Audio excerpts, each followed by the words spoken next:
What's up, guys? Today is October 31st. Tomorrow's November 1st. Happy Halloween. I want to talk about what's going on tomorrow at GameStop. They're selling Mega Evolution booster boxes for $240.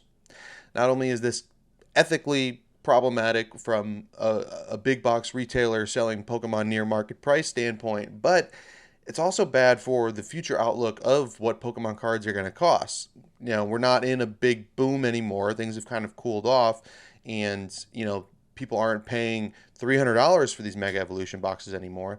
But GameStop still thinks they can take advantage of the insane demand Pokemon products still have comparatively and sell them for $240. Now, I don't know if they're getting them at MSRP. I don't know if they're getting them at their distributor price. I don't know if they're buying them slightly above MSRP.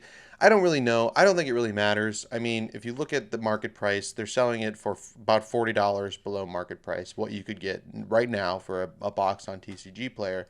And this is in store. You get 5% off for pro members. Wow, what a great deal. And this is just grimy from multiple perspectives. I want to go through some of the replies here. Most people agreeing, like, this is crazy. This guy, in the same breath, defends GameStop and criticizes scalpers. People crying over GameStop's prices are the same ones that go there to flip it and resell, and they're mad they lost out on some margin. Thank God GameStop enforces limits and gives most everyone a chance instead of big box stores like Walmart and Sam's Club. Now, is it a problem that Walmart doesn't have limits and you can just go there and fill your cart with 300 sleeve booster packs?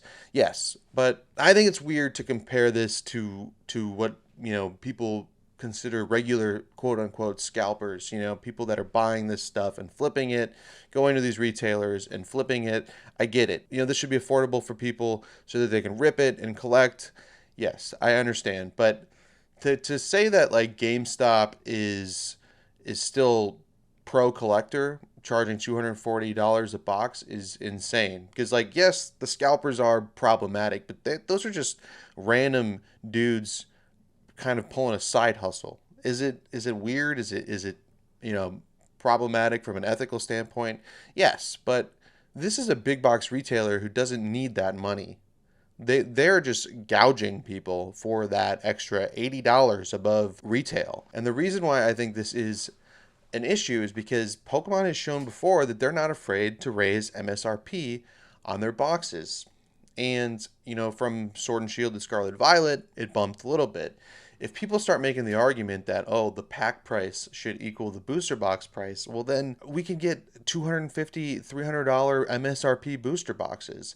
And I think this is an issue not only because it's grimy that GameStop's doing it, but also because if they show that there's demand at a retail level for these type of prices, the retailers aren't going to be afraid to raise it, and there could be an argument to raise MSRP. So GameStop is being greedy in this individual situation, and they are hurting the long-term outlook of the hobby. So this is like way worse than any singular scalper, in my opinion.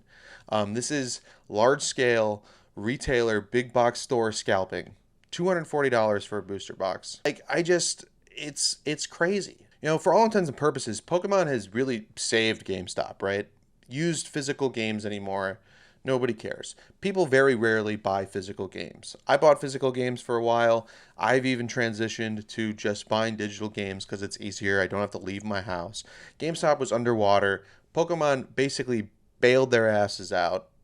The grading stuff, the PSA partnership, the retail availability of booster boxes, it really saved them. That and buying a bunch of Bitcoin, right? And now that they're kind of seeing the market the way it's going, and GameStop likes to cosplay as like the world's biggest local game store, right?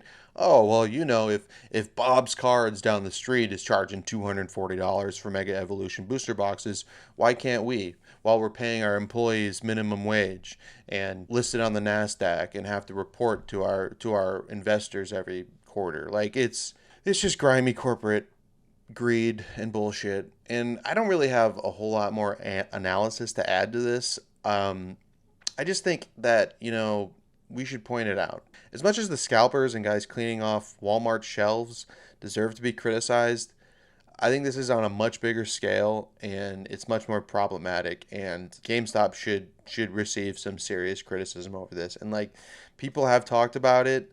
This post alone has 420K views, but I don't think we're talking about it enough, because this could not only encourage other stores to sell Pokemon for way more, um, but it's just plain old greed, especially if they're getting these boxes at distributor prices. They could sell it at 160 with the limit and stay in the good graces of collectors. But they've decided that maybe MSRP should start looking more like market price. And they've done this in the past.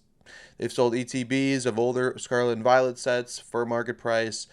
Like, they're not afraid to charge stupid amounts of money for a retail level product. Pokemon could see this, like I said, and say, hey, people are willing to pay these prices, man. Let's bump it up. Let's pump it up. Let's start charging these larger per pack prices. I mean, if you make that argument, maybe market is $8. 8 times 36, 288. Hey, if we say market price should be the per pack price, $300 booster boxes could be right around the corner. So that's all I really got for today, guys. Nothing crazy. I just think that, when we look at this stuff, it's an issue. It's a problem. It should be called out. Not enough people are calling it out.